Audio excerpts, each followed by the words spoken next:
Hello and welcome to this special broadcast from the Tribune Network. I'm Rohit Bhan. As the election date for Punjab Assembly inches closer, hectic political activities have begun. Though the Election Commission has banned major rallies for any political party till Jan 22nd, but smaller meetings and also virtual campaign by political parties have begun. And more importantly, the Election Commission just a while back based on a petition filed by all the political parties, has announced that the elections will now be held on February 20 instead of February 14. Joining me is my colleague Rajmeet Singh to discuss more on this. Rajmeet, first, the decision by the Election Commission to postpone the polls, February 20th is the new date for polling.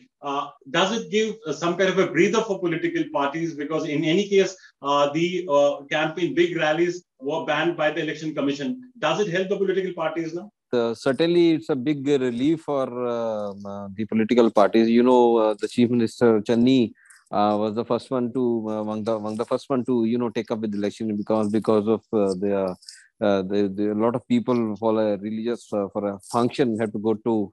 So they have got you can say, because the tickets have not been decided, most of the tickets in Congress especially.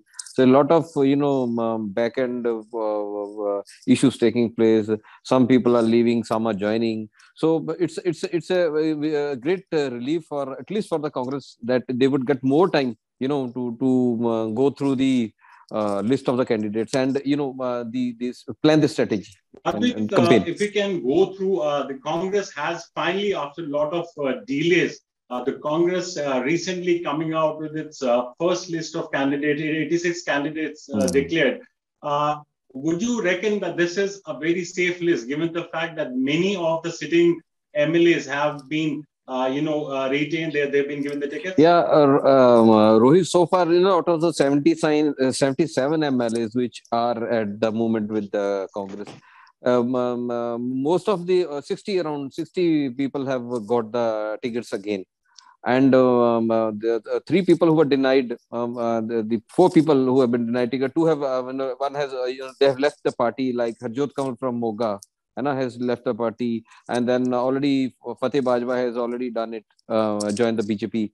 And another one is Harvinder Ladi from Shri Hargobindpur. He left for BJP, then again joined Congress. He has been denied ticket.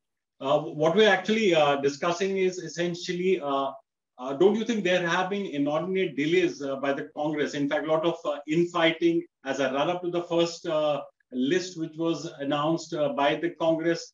Take us through what happened behind the scenes before these list of candidates were finalized by the Congress. Basically, they are going to election, they are party in power. So there is anti-incumbency factor. Initially, they were saying that, around 25 MLAs would have to, go, the seats should, we have to change the seats, we have the seats.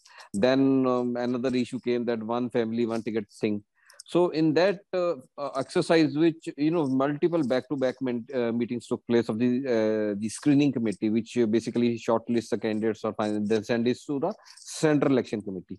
So there are a lot of permutation combinations were discussed. And but one thing which is very important, we must notice that because this trying to be a multi-party contest. The BJP is trying to woo people. Akali Dal is there, AAP is there. Now the Farmers Party is there.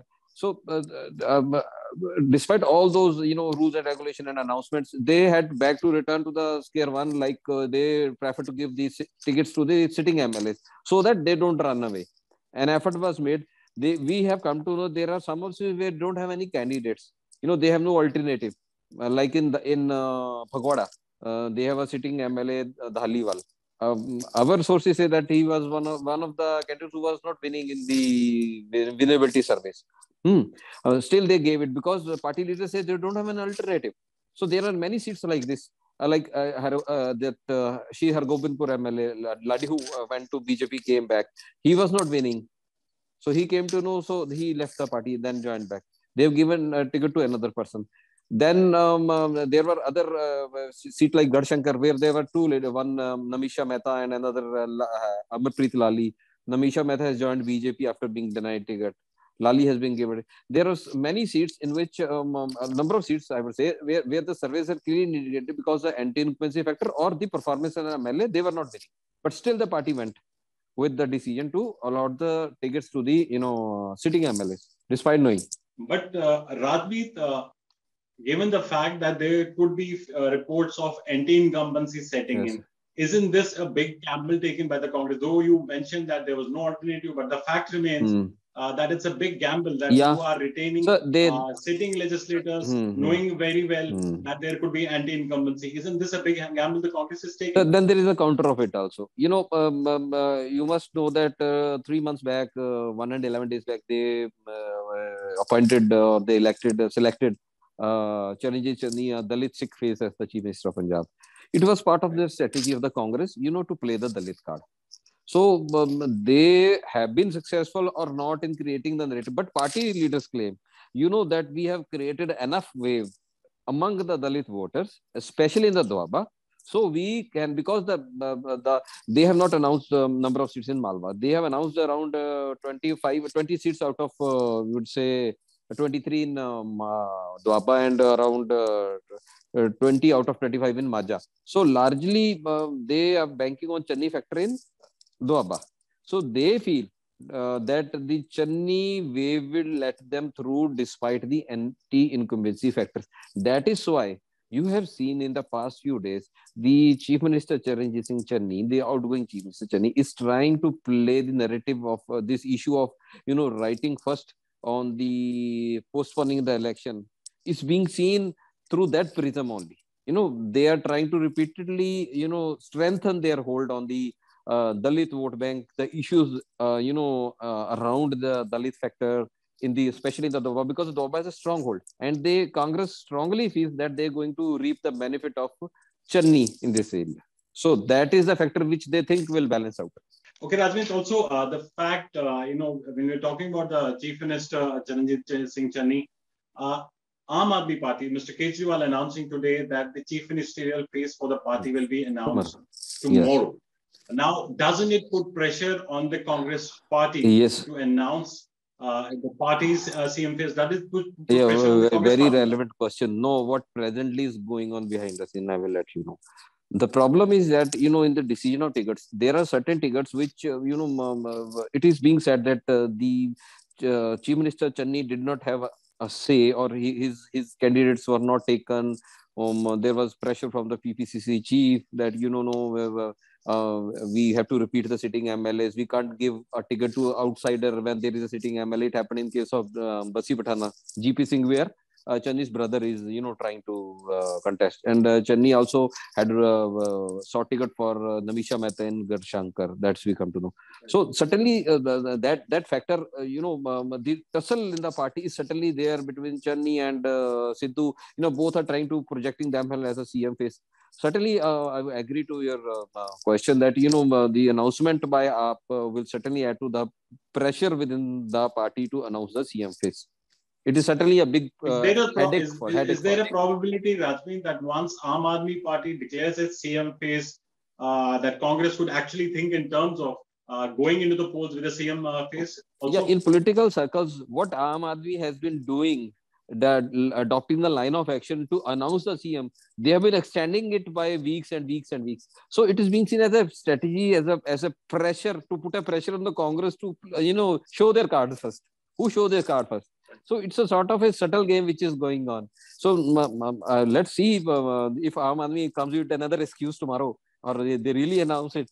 I think we need to wait, because politics, anything can happen. But certainly the pressure will be there, because so far the party, the Congress is trying to put up a united face of Jakhar, Sidhu, and Channi, knowing well that this issue is going to blow up in the coming days in the party. So last time also, Captain Amarinder Singh was announced as the CM face by Rahul Gandhi, I think about a week before the elections. It was in 28th January, in 2017, right? Just a week before the election. And so keeping that in mind, if they have to decide, they will do very near to the election, so that the outcome of announcing Channi or the CM face or Sidhu as a CM face does not harm the party much. So that would be the, I think, the strategy. Well, thank you so much, Rajmeet. As you mentioned, interesting days ahead. Though the voting now has been, pushed back till February 20, but in the next a little over a month, lots of the developments expected, which remains to be seen tomorrow. Mr. Kejriwal, whether he'll announce the chief ministerial face office a party, and also if he does, what does the Congress do? All these will be happening in the coming days. We'll keep a tab on it. You can also log on to our website, www.tribuneindia.com, and also log on to our other social media platforms like Facebook and Twitter. Meanwhile, thanks for watching.